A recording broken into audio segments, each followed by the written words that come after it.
Berawal dari sebuah video viralnya beberapa tahun silam, Nina Carolina atau yang kerap disapa dengan Po Alpa kini mulai dikenal oleh masyarakat luas. Meniti karir menjadi selebriti rupanya benar-benar digunakan dengan baik oleh wanita yang memiliki logat Betawi ini. Namun sayang di tengah popularitasnya, Po Alpa beberapa waktu lalu sempat mengatakan bahwa dirinya memiliki sebuah permasalahan. Diduga ditipu oleh sahabatnya sendiri senilai 1,3 miliar. Po Alpa rupanya hingga kini masih saja menunggu itikat baik dari orang tersebut. Meski telah melayangkan somasi, namun rupanya hingga kini Po Alpa belum juga mendapat respon dari pihak yang diduga telah menggelapkan uangnya tersebut. Lantas adakah langkah hukum selanjutnya yang tengah dipersiapkan oleh Po Alpa untuk mengembalikan uangnya tersebut? Dan bukti-bukti apa sajakah yang telah dikumpulkan oleh Po Alpa untuk memperkuat adanya dugaan penipuan ini? Masih dilanjut proses karena guenya kan harus dipanggil dulu kan jadi saksi, jadi guenya belum ada waktu gitu. Kalau dari somasi mah somasi, cuman guenya belum ada laporan ke sananya gitu. Laporan kemana? Ke pihak polisi karena guenya harus jadi saksi dulu gitu, karena kan masih sibuk sama kerjaan kan. Tapi orang lawyer gue udah ke sana. Udah dia diurusin semuanya. Itu ditunggu sampai kapan sih, Po? Kalau misalnya somasi gitu? Sampai terus, pokoknya tenang aja. Kita tunggu tanggal mainnya. Itikat dari sahabat Tidak sendiri ada. tuh Tidak ada baik-baiknya dia, tidak ada hubungan. Kayaknya dia sih kayak mau bercanda sih intinya gitu. di blok atau gimana? Kalau di blog gue nggak tahu kan nomornya, gue udah nggak pernah nge-save. Seenggaknya dia tahu lah nomor telepon gue sama laki gue, dia tahu. Dia pasti tahu dia nggak mungkin nggak mungkin dia nggak tahu, dia pasti tahu. Tapi dari infonya ngubungin juga nggak ke dia? Maksudnya Enggak, kapan? nggak mau ngubungin dia. Kalau gue dari pihak gue, karena dari pihak lawyer gue juga masih ditunggu etika baiknya. Masalah begini? Ya, mas suami kan gara-gara dia juga kan, dia jadi gini. Gue kalau curhat kan kalau sama laki gue kan karena terlalu curhat sama temen gue ini, jadi dibesar-besarkan lah. Ternyatanya mah enggak, laki gue itu enggak kayak gitu. Makanya jadi mikinan panas, padahal nyatanya mah enggak. Nah, untuk suami sendiri, Po, Karena melihat dia tahu laki gue gini, kan ini anak dipengaruhi, makanya jadi kayak gini gitu. Laki gue tahu, mungkin kalau laki-laki yang lain udah digituin mungkin ya udah ditinggalin sama laki gue. Dukung banget, dukung. Ya kalau bisa ya balik lah, duit kita lah gitu. Seenggaknya kan dari perjuangan gue dari 3 tahun gue nyari nafkah ya kan buat keluarga, ternyata kayak gini jadinya kayak gitu. Sampai juga ditipu yang masalah surat tanah itu atas nama orang, bukan atas nama dia, tapi gue yang nanggung gitu, tanda tangan gue, semuanya ada bukti dah pokoknya. Dia bilang pembangunannya nomor 1, ternyata dari tralon itu pecah di dalam tembok, terus rumah genteng temboknya gue retak. Kok bisa lalu tanya itunya orang kontraktornya itu, tukang kulinya, ngapa nanya gue, malah gue yang diomel-omelin. Udah kan somasi tuh, nah terus kan dikasih 3 hari kan dikasih somasi sama lawyer gue, datang ke materialnya, dia sendiri yang nanggepin, dia sendiri yang gitu doang, kayak nantangin gini, gitu. Terus ada etika baiknya ya Bu, gitu doang, udah. Terus kata lawyer gue, emang begitu ya orangnya, iya sombong. Udah intinya gini, nunggu dari laporan dari guanya, karena laporan itu sudah masuk ke pihak sana, tinggal guanya jadi saksi. Awal mulanya seperti apa, karena guanya masih ada kerjaan kan harus pagi, dan sedangkan gua kan pagi di sini gitu ya. Mudah-mudahan sih besok masih bisa nih, besok nih gue. Tapi ntar gue mau calling-callingan sama lawyer gue. Sahabatannya dari kapan sih, Po, sebenarnya? Dari sebelum 2018 akhir, antara November Desember deh kayaknya. November sebelum itu akhir 2017 pas gue menjadi artis. Mana udah? Kecewa banget. Gue kecewanya kenapa gue begini, karena gue dituduhnya gue yang punya utang sama dia 180 juta, 160 juta. Buktinya ada kok, temen gue yang ngomong begitu. Jadi kan menjelek-jelekan gue gitu loh. Kalau gue laporin lagi bisa kan, karena sudah menjelekkan nama baik gue gitu. Udah sebenarnya udah jadi bangunan, cuman yang gue tungguin masalah tangga sama kanopi sama tuh si kitchen set, kenapa nggak dibuat, sedangkan gue udah transfer waktu itu sekitar 35 juta tapi dicicil. Alasannya dengan katanya tukangnya orangnya meninggal, keluarganya ada yang meninggal, sampai sebulan 2 bulan malah gue yang dimaki-maki. Ya udah putus. Terus dia masih minta duit lagi 5 juta, sedangkan gue udah waktu itu kan covid kan, karena keuangan semua yang ada di TV itu ke apa namanya, kagak ada yang keluar lah intinya gitu. Dia nekan gue 5 juta kan dia punya material. Oke. Dia punya material, makanya gue percaya gitu. Tapi dikasih barang-barangnya ya, kata dia nomor 1, kualitas nomor 1, ternyatanya enggak gitu. Buktinya tralon aja masa pecah di dalam tembok, bener nggak? Berarti bukan kualitas nomor 1. Di situ udah jatuhnya penipuan, bener nggak? Iya. Gitu. Po tunggu sampai kapan? Intinya masih nunggu selama gue pembangunan, barang apa aja yang lu beli, bahannya apaan aja gitu. Kata dia kan kualitasnya nomor 1, kita lihat itunya bon-bonnya. Bukti mungkin karena sekarang dia masih kita masih baik lah, lu kumpulin dulu bon-bon yang dulu, pengen tahu Aja po. bukti cacatannya udah ada, bukti yang selama ini dia gue minjemin duit ke orang atas dasar nama gue, ada semua buktinya, cacatannya ada, dia minjem duit minta tolong, ada semua gitu. Ini pelajarannya luar biasa ya, butuh kesabaran ya, pokoknya intinya lebih berhati-hati lagi, boleh berteman tapi jangan terlalu dekat, mau siapapun itu.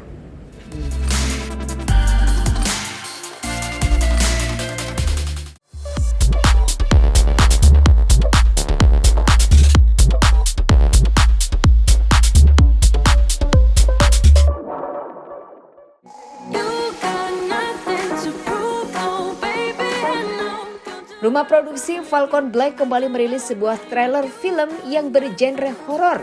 Film yang berjudul Para Betina Pengikut Iblis ini pun menceritakan adanya persekutuan perempuan dengan sosok iblis. Film yang akan tayang serentak di bioskop pada 16 Februari ini dibintangi oleh 3 darah muda, yakni Mawar Dijong, Hanggini, dan juga Sarah Fajira. Meski ketiganya memiliki latar belakang sebagai penyanyi, namun penyesuaian satu sama lain nampaknya bukanlah sesuatu yang memberatkan. Lantas seperti apakah Mawar Dijong, Hanggini, dan juga Sarah Fajira menceritakan pengalamannya bermain di film horor tersebut? Dan adakah kesulitan yang dialami ketiganya selama jalani proses syuting horor itu? Mungkin aku bakal nyebut dia ini dia sebenarnya dia ini manusia biasa, tapi dia kayak berubah kepribadian menjadi kepribadian yang iri, yang dengki, yang suka mengumpat, dan dia memang di antara 2 betina yang lainnya dia ini paling gila gitu. Kalau yang lainnya masih bisa ke jalan yang lurus gitu. Kalau Asi ini sudah tidak bisa gitu.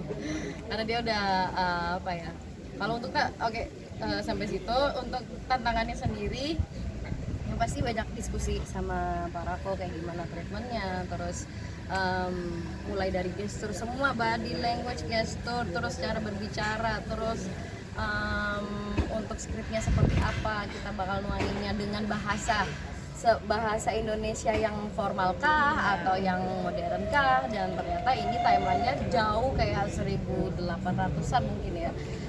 Jadi kita harus pakai bahasa Indonesia yang formal, terus juga tantangannya kita di sini banyak actionnya, betul, banyak adegan fightingnya juga. Itu salah satu tantangan buat kita juga, ngapalin koreografi, selain ngapalin skrip juga ya Kalau aku sendiri punya harapan semoga aku bisa tetap konsisten di keduanya, baik dunia sinetron dan juga bernyanyi gitu. Jadi ya aku harap aku tetap bisa menghibur teman-teman di rumah melalui kedua karya aku gitu sih. Pastinya pertama kali kita baca, kita semua gitu, mungkin kayak ada beberapa hal yang menurut kita kurang masuk akal gitu. Kalau kita melihat dari perspektif kita sendiri gitu. Tapi menurut aku ketika kita bermain, kita tuh kayak diberikan kesempatan untuk melihat dari berbagai perspektif gitu terhadap berbagai kejadian. Jadi ketika dapat ya genre yang berbeda, karakter yang berbeda, justru aku ngerasa kayak kita belajar perspektif orang lain. Iya, yang pasti sih banyak ya perubahan-perubahan yang biasanya aku di drama ke horor gitu. Mungkin dari jam kerjanya, terus lokasi-lokasinya juga yang benar-benar jauh banget gitu. Terus mungkin itu mungkin mantra-mantranya Sari juga yang biasanya aku pakai bahasa Indonesia yang nggak formal, sekarang udah formal.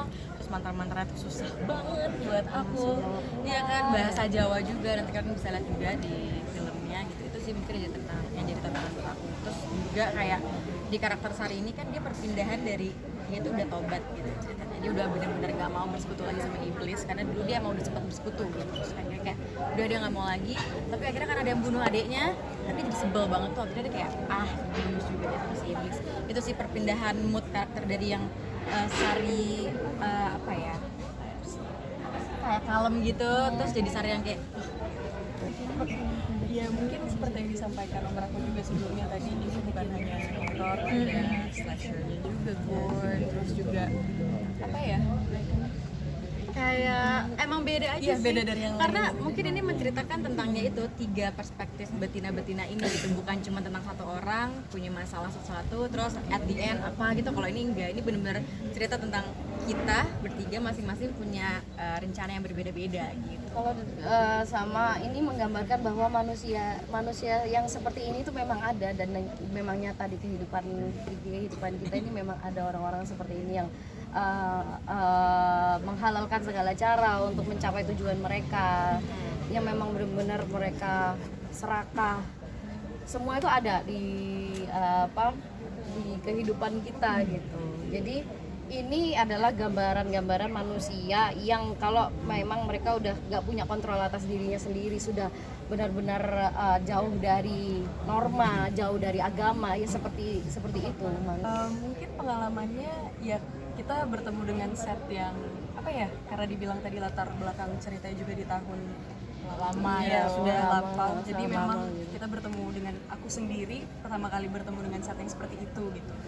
Dan apa ya, ketika nyampe gitu hari pertama syuting, yang aku bisa bilang kayak wow gitu, kayak aku ngerasa kayak atmosfernya benar-benar Berbeda. kita berada di tahun itu ya, berbeda. Itu sih kalau dari aku yang pengalaman unik-uniknya. Sama apa ya, setiap pengambilan shot atau lokasi itu apalagi dengan genre horor itu sudah pasti selalu jadi langganannya. Mungkin ada pemain yang mengalami hal yang mistis, contohnya Ada lah ya pokoknya ya. ya kayak teman-teman media udah tahu ya, saya sering banget mengalaminya gitu, makanya dari tadi nanyain terus kayak pengen tahu gitu. Saya tahu kayak ya saya mengalaminya waktu mau take, ada kejadian mistis itu ada. Untuk cerita detailnya aku belum bisa cerita gimananya. Mungkin kalau untuk kejadian yang creepy-creepynya, karena di dalam set yang itu menurut kita lumayan itu serem sih. Serem sih itu menurut kita. Itu kadang Parako kalau misalnya lagi ngeset suka dengerin play lagu yang horor-horor gitu. Dan itu volumenya kencang banget untuk bangun mood Zona kalau ditanya zona nyaman, ya aku memang suka dan aku menemukan zona nyamanku di sini. Tapi aku juga gak mau menutup diri dengan kalau semuanya ada tawaran drama, romance, or komedi, or everything. Aku nggak mau nolak, aku juga mau belajar dong. Aku nggak mau stuck di horor doang gitu. Jadi aku ingin terus belajar selain dari horor. Aku pengen tahu kalau romance tuh begini treatmentnya, kalau komedi begini, kalau drama begini, kalau yang bener-bener ini berat banget nih tentang perang contohnya. Aku juga pengen coba gitu. Jadi nggak zona nyaman oke, tapi aku tetap nggak mau menutup diri untuk genre yang lain. I love you when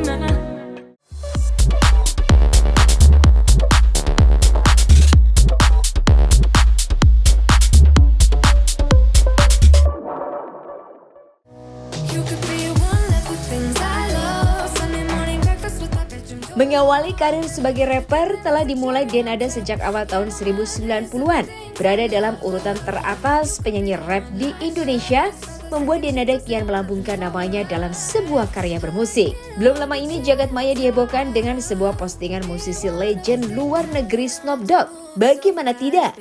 Unggahan foto yang diposting oleh legenda rap tersebut rupanya menggunakan latar lagu Denada featuring Ihsan Tarore yang berjudul Jangan Ada Dusta di Antara Kita. Sontak saja hal tersebut menjadi kehebohan di tanah air. Lantas seperti apakah reaksi Denada ketika dirinya mengetahui bahwa single covernya bersama Ihsan Tarore rupanya diketahui oleh idolanya tersebut?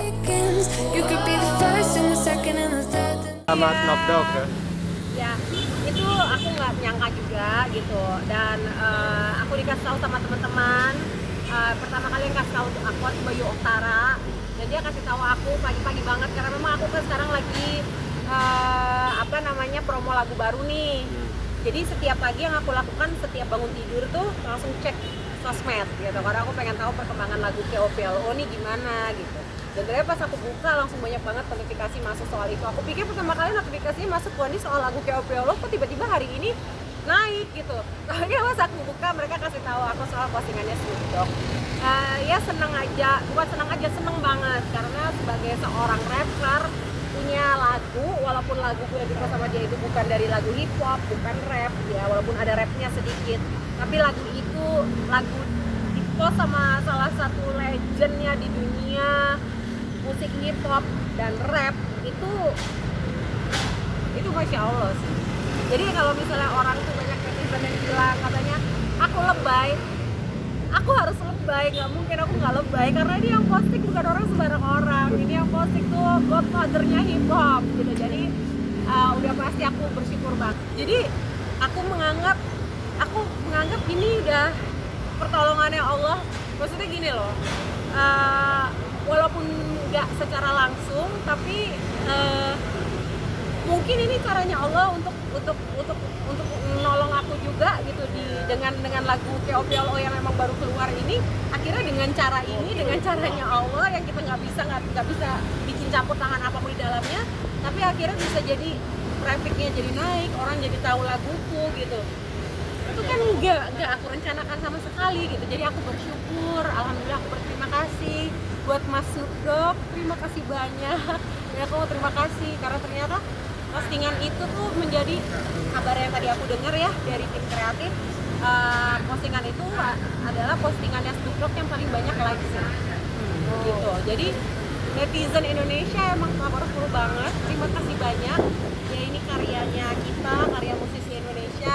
Mudah-mudahan dengan dipost sama dia, likes juga banyak. Bisa jadi dapat perhatian dari luar gitu ya, mudah-mudahan.